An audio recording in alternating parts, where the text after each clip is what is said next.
3월 14일 수요일 예레미야서 50장 1절로 10절 바벨론이 함락되다입니다. 하나님께서 징계와 심판의 도구로 사용하셨던 바벨론의 멸망을 예언하라 하십니다. 결과 바벨론은 멸망당하고 이스라엘과 유다가 돌아오게 되는 것이죠. 먼저 1절로 5절을 읽겠습니다. 여호와께서 선지자 예레미야에게 바벨론과 갈대아 사람의 땅에 대하여 하신 말씀이라. 너희는 나라들 가운데 전파하라, 공포하라, 깃발을 세우라, 숨김이 없이 공포하여 이르라. 바벨론이 함락되고 벨이 수치를 당하며 모로닥이 부스러지며 그 신상들은 수치를 당하며 우상들은 부스러진다 하라. 이는 한 나라가 북쪽에서 나와서 그를 쳐서 그 땅으로 황폐하게 하여 그 가운데 사는 자가 없게 할 것임이라. 사람이나 짐승이 다 도망할 것임이라. 여호와의 말씀이니라. 그 날 그때 이스라엘 자손이 돌아오며 유다 사람도 함께 돌아오되 그들이 울면서 그 길을 가며 그의 하나님 여호와께 구할 것이며 그들이 그 얼굴을 시온으로 향하여 그 길을 물으며 말하기를 너희는 오라 잊을 수 없는 영원한 언약으로 여호와와 연합하라 하리라. 바벨론이 함락되고 벨이 수치를 당하며 모로닥이 부러지며 그 신상들이 역시 수치를 당하며 우상들은 부서질 것이다 라고 예언하게 하십니다. 여기서 신상이라고 번역된 원어의 의미는 분토, 무익한 것 이런 것입니다. 분토는 배설물이죠. 더럽고 무익한 존재라는 것입니다. 바벨론 자체와 바벨론이 추구했던 그 우상들의 존재, 곧 부와 명예와 권력과 쾌락을 주는 그 우상들의 존재는 무익할 뿐만 아니라 배설물과 같다라고 말씀하시는 것입니다. 4절에 이스라엘 자손과 유다 자손이 함께 그 우상들로부터 돌아올 것이다 하십니다. 각각 150년 정도의 시차를 두고 망했죠. 그런데 돌아올 때는 함께 돌아오게 하실 것이다 라고 말씀하시죠. 하나님께서는 둘 모두를 잊지 않고 계셨습니다. 그들은 울면서 그 길을 걸어오며 하나님 여호와께 구할 것이라 이렇게 본문이 말하고 있어요. 마치 하나님 여호와께 그들이 울면서 돌아오면서 무언가를 다른 어떤 것을 구하는 것처럼 이렇게 우리가 읽을 수 있습니다. 그런데 여기서 무엇을 구한다는 것은요. 다른 번역본에는 이렇게 번역되어 있어요. 우리말 성경에는 울며 와서 그들의 하나님 여호와를 찾을 것이다. 그 무언가를 구하는 것이 아니라 여호와 자신을 찾을 것이다 라는 것입니다. 공동 번역에는 울며 돌아와 저들의 하나님 야훼를 찾으리라 이렇게 각각 번역하고 있거든요. 그래서 원문의 의미도 하나님을 통해서 다른 어떤 것을 구하는 것이 아니라 하나님 자신을 구한다라고 하는 번역이 더욱 정확한 번역입니다. 하나님의 백성에게 하나님 자신을 구하는 것이 가장 복된 것이죠.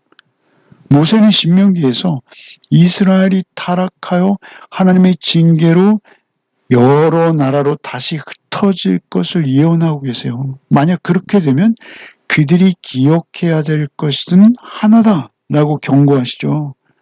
우리가 잘 아는 신명기 4장 29절인데요.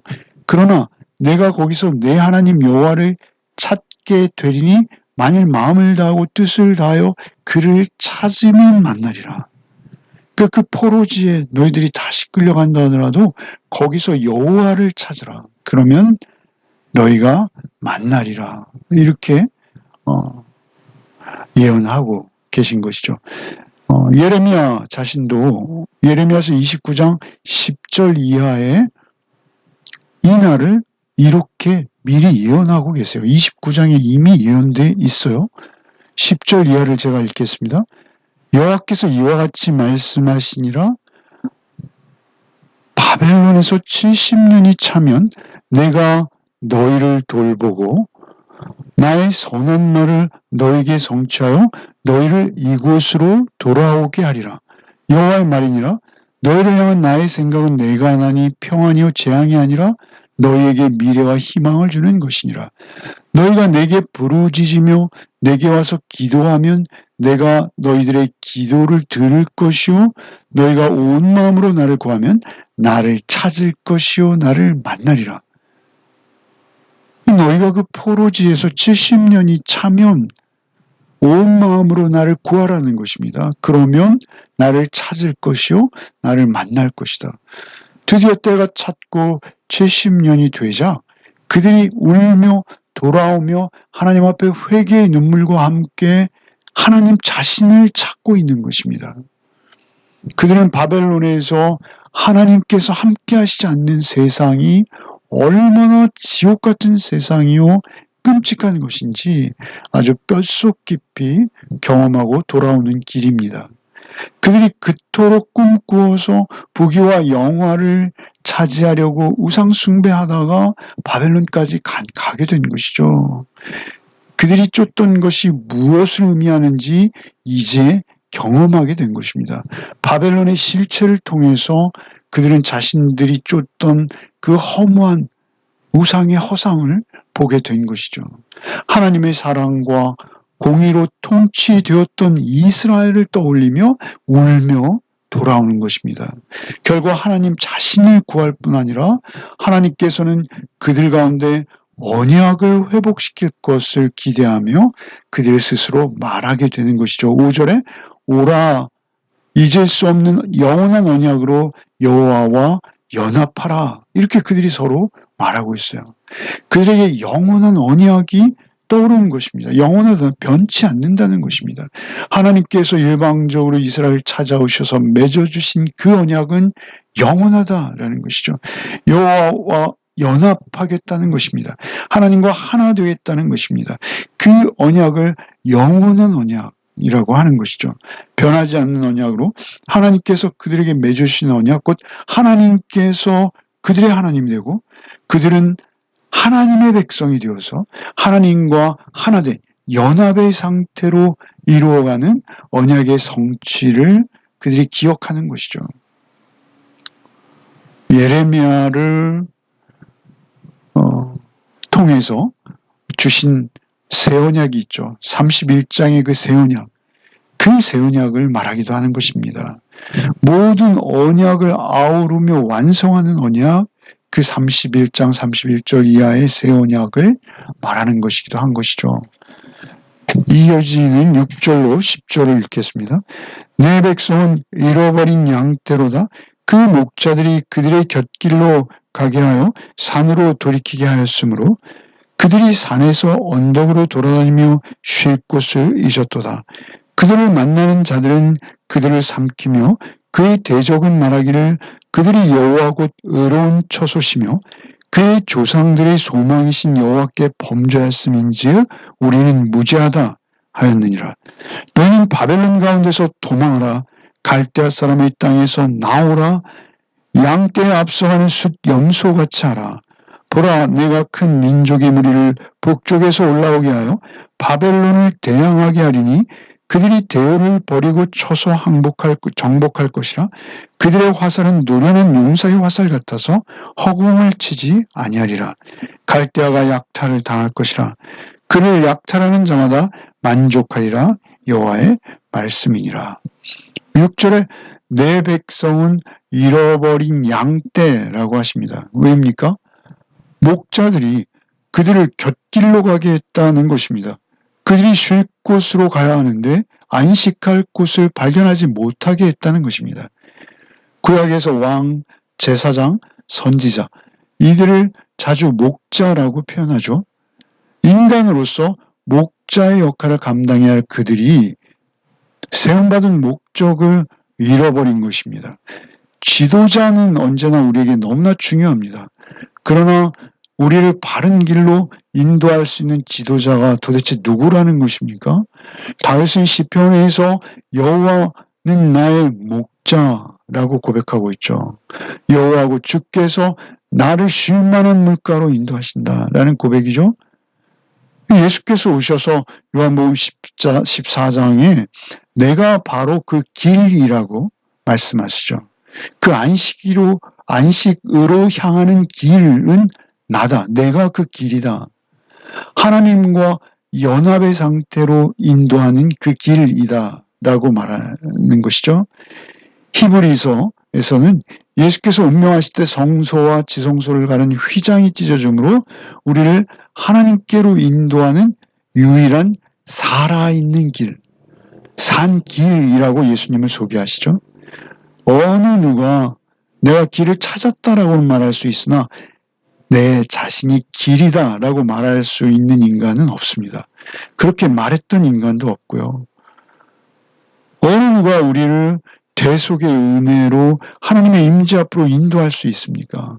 오직 예수만이 바로 안식으로 갈 수 있는 그 길입니다. 완전한 쉼, 안식을 주실 수 있는 것이죠. 6절에 쉴 곳을 잊어버리게 했어요.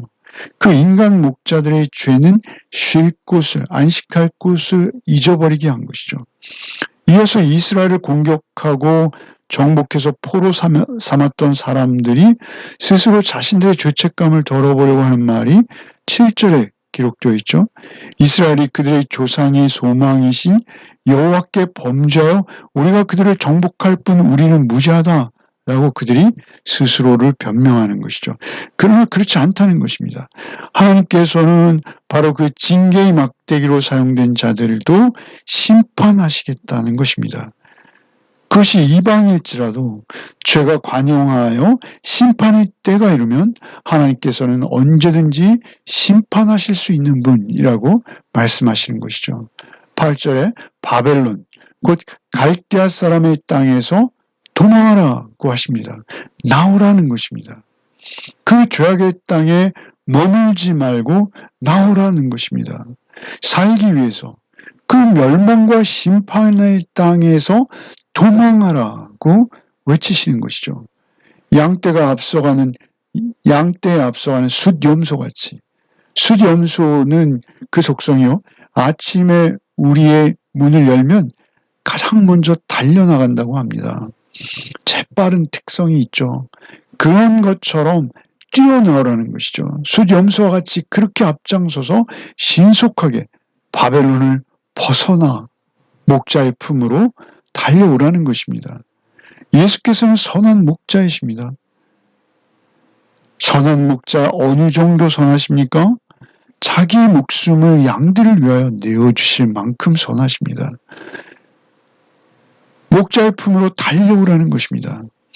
이 말씀은 또한 우리에게 주시는 말씀입니다. 우리가 사는 이 세상이 바벨론을 방불합니다. 바벨론과 같은 도성입니다. 저들의 삶의 방식을 쫓지 말라 하십니다. 오직 우리의 길 대신 주님을 쫓아서 우리의 목자 되신 예수 그리스도의 음성을 듣고 우리가 죄악된 그 바벨론의 습관과 가치관을 벗어나 예수의 제자로, 예수의 이 품으로 나오라고 하시는 것이죠. 주께서 외치시는 목소리가 가장 생생하게 들리는 곳이 계시록 18장 4절이죠. 또 내가 들으니 하늘로부터 다른 음성이 나서 이르되 내 백성아 거기서 나와 그의 죄에 참여하지 말고 그가 받을 재앙들을 받지 말라. 다른 음성은 예수 그리스도의 음성이죠. 내 백성아 거기서 나와 이렇게 외치시는 것입니다. 바울사도께서는 고린도후서 6장 17절에 그러므로 너희는 그들 중에서 나와서 따로 있고 부정한 것을 만지지 말라 이렇게 말씀하시죠. 만일 그들 중에서 바벨론 포로로 계속 머물러 있기를 원하는 자가 있다면 그는 심판을 피할 수 없는 것입니다. 심판을 피해가지 못합니다. 세상에 가득한 그 허망한 우상을 쫓는 삶이 아니라 오직 하나님의 사랑과 은혜 그리고 진리와 정의, 공의의 말씀을 쫓아서 오늘 하루를 살아내시는 복이 저와 여러분에게 있기를 바랍니다. 기도하겠습니다. 주님, 우리가 온전하신 주의 나라에 속한 자들로 오늘 하루를 살게 하여 주옵소서. 바벨론의 가치관으로 살지 않도록 성령께서 우리를 긍휼히 여기시고 우리의 생각과 우리의 판단을 모두 성령께 맡기고 의뢰하도록 하여 주옵소서. 오직 주님을 향한 믿음의 고백과 하나님을 향한 사랑의 실천이 따르는 한날 살게 하여 주옵소서. 성령께서 오늘 하루도 우리와 동행하여 주시옵소서. 예수 그리스도 이름 받들어 기도하옵나이다. 아멘.